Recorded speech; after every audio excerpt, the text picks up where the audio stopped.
नमस्कार. आज आपण एका अशा संघर्षाची गोष्ट पाहणार आहोत जी कदाचित इतिहासाच्या पानांमध्ये थोडीशी मागे राहिली आहे. ज्या काळात संपूर्ण भारतात युरोपीय सत्ता हळूहळू आपले पाय रोवत होत्या, तेव्हा एका भारतीय सत्तेने त्यांच्या वसाहतवादी धोरणांना ओळखलं आणि त्यांना कडवं आव्हान दिलं. हो, आपण बोलतोय मराठा साम्राज्याच्या त्या गौरवशाली संघर्षाबद्दल. चला तर मग जाणून घेऊया ही शौर्याची गाथा. आता बघा, सुरुवातीला जेव्हा ही युरोपीय जहाजं भारताच्या किनाऱ्यावर लागली तेव्हा सगळ्यांना वाटलं की हे फक्त व्यापारासाठी आले आहेत. पण खरं तर हे फक्त व्यापारापुरतं मर्यादित नव्हतं. ही एका मोठ्या वादळाची सुरुवात होती, वसाहतवादाची. व्यापारी म्हणून आलेले हे लोक मनातल्या मनात इथले राज्यकर्त्या बनण्याची स्वप्न बघत होते. त्या काळात भारतात काय कमी सत्ता होत्या? अनेक राजे महाराजे होते. पण गंमत बघा, या परकीय शक्तींचे खरे छुपे हेतू ओळखणारी आणि त्यांना फक्त लढाईने नाही तर एका ठरवलेल्या धोरणाने टक्कर देणारी एकच मोठी शक्ती होती, आणि ती म्हणजे मराठा साम्राज्य. आणि या सगळ्या प्रतिकाराची, या वसाहतवाद विरोधी धोरणाची पायाभरणी कोणी केली असेल तर ते होते छत्रपती शिवाजी महाराज. काय दूरदृष्टी होती बघा. महाराजांनी या परकीय शक्तींचा धोका कित्येक वर्ष आधीच ओळखला होता. बरं, नुसता धोका ओळखून महाराज थांबले नाहीत. त्यांनी या धोक्याला तोंड देण्यासाठी एक जबरदस्त प्लॅन बनवला, एक त्रिसूत्री योजना. यात पहिलं होतं स्वतःचं शक्तिशाली आरमार उभं करणं. दुसरं म्हणजे आपल्या किनारपट्टीचं रक्षण करण्यासाठी अभेद्य सागरी किल्ले बांधणं. आणि तिसरं, जे खूप महत्त्वाचं होतं, ते म्हणजे थेट आर्थिक प्रतिकार. आता हा आर्थिक प्रतिकार म्हणजे काय? तर याचं एक एकदम उत्तम उदाहरण आहे मिठावर लावलेली जकात. त्या काळात इंग्रजांनी मिठाच्या व्यापारावर आपली मक्तेदारी म्हणजे मोनोपॉली तयार करायला सुरुवात केली होती. महाराजांनी बरोबर तेच हेरलं आणि त्यावर कर लावला. याचा सरळ अर्थ काय होता? तर स्वराज्याचा पैसा स्वराज्यातच राहील आणि इंग्रजांना आर्थिक फटका बसेल. जबरदस्त खेळी होती ही. अर्थातच या धोरणामुळे मराठ्यांना स्वस्थ बसू दिलं गेलं नाही. याचा परिणाम असा झाला की त्यांना एकाच वेळी अनेक आघाड्यांवर लढावं लागलं. एका बाजूला युरोपीय सत्ता, दुसऱ्या बाजूला त्यांचे मित्रपक्ष. हा संघर्ष खूप काळ चालला. आणि हे प्रतिस्पर्धी कोण होते? तर पश्चिम किनाऱ्यावर ठाण मांडून बसलेले पोर्तुगीज, डच, इंग्रज आणि समुद्रातलं एक मोठं आव्हान म्हणजे जंजिऱ्याचा सिद्धी. या सगळ्यांशी मराठ्यांचा सामना होता. आता या सगळ्या संघर्षांमागे एक खूप महत्त्वाचं कारण होतं, ते म्हणजे चौथाई. आता चौथाई म्हणजे काय? एकदम सोप्या भाषेत सांगायचं तर एखाद्या प्रदेशाचं संरक्षण करण्याच्या बदल्यात तिथल्या एकूण उत्पन्नाचा 1/4 म्हणजे 1/4 हिस्सा कर म्हणून मराठे घेत असत. आणि याच हक्कावरून अनेकदा संघर्ष उभे राहिले. बरं, सगळ्यांशी संघर्ष एकाच कारणासाठी नव्हता. एकीकडे पोर्तुगीजांसोबतचा संघर्ष हा मुख्यत्वे जमिनीच्या वादांवरून आणि त्यांनी चालवलेल्या सक्तीच्या धर्मांतरामुळे व्हायचा, तर दुसरीकडे इंग्रजांसोबतचा वाद हा व्यापारावरून आणि खांदेरीसारख्या मोक्याच्या बेटांवर ताबा मिळवण्यावरून होता.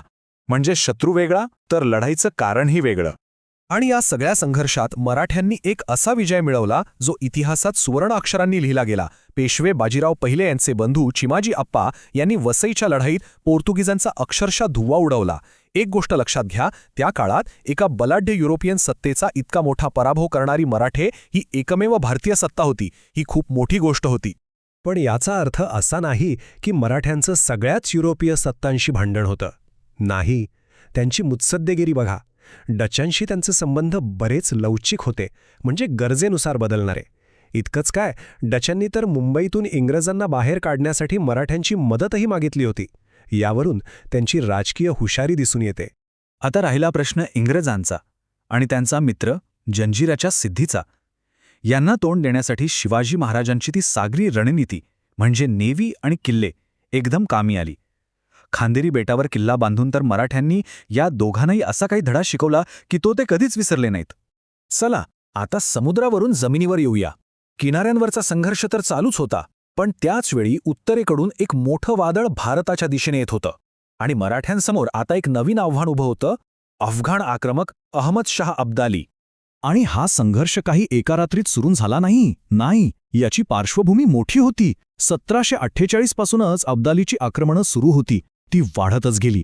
त्याने दिल्ली लुटली, मथुरा उद्ध्वस्त केली आणि 1759 मध्ये त्याने थेट मराठ्यांनाच आव्हान दिलं. आता निर्णायक युद्धाची वेळ आली होती. तो दिवस होता 14 जानेवारी 1761. पानिपतचं रणांगण. एका बाजूला मराठ्यांची फौज आणि दुसऱ्या बाजूला अब्दालीची सेना. भारतीय इतिहासाला कलाटणी देणारं ते पाणीपतचं तिसरं युद्ध सुरू झालं. या युद्धात मराठ्यांचं प्रचंड नुकसान झालं. सदाशिवराव भाऊ पेशवे, विश्वासराव पेशवे यांसारखे वीर धारातीर्थी पडले. या पराभवाची बातमी पुण्यात पेशव्यांपर्यंत कशी पोचली माहितीये? एका सांकेतिक संदेशातून. तो संदेश होता: 2 मोती गळाले, 27 मोहरा हरवल्या आणि चांदी व तांब्याची नाणी किती गेली याची गणतीच नाही. या एका वाक्यातून त्या नुकसानीची भीषणता आपल्या काळजाला भिडते.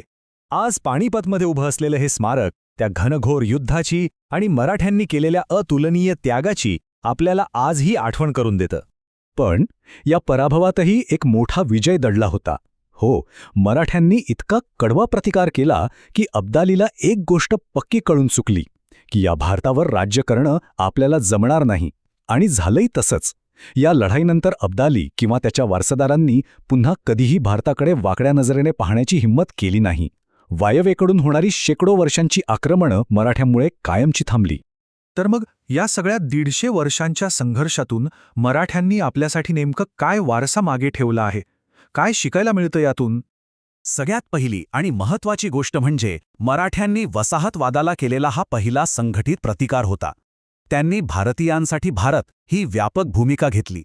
त्यांनी एक शक्तिशाली आरमार उभारून भारताच्या सागरी सीमा सुरक्षित केल्या. वसईमध्ये पोर्तुगीजांसारख्या युरोपीय सत्तेला हरवून दाखवलं. आणि हो, सर्वात महत्त्वाचं म्हणजे वायव्येकडून होणाऱ्या आक्रमणांचा धोका कायमचा संपवून टाकला. आणि जाता जाता एक प्रश्न. फक्त विचार करा की जर मराठ्यांनी हा जवळजवळ 150 वर्षांचा प्रखर लढा दिलाच नसता तर आज आपल्या भारताचा इतिहास जसा आहे तसाच असता का? काय वाटतं? याचा विचार नक्की करा.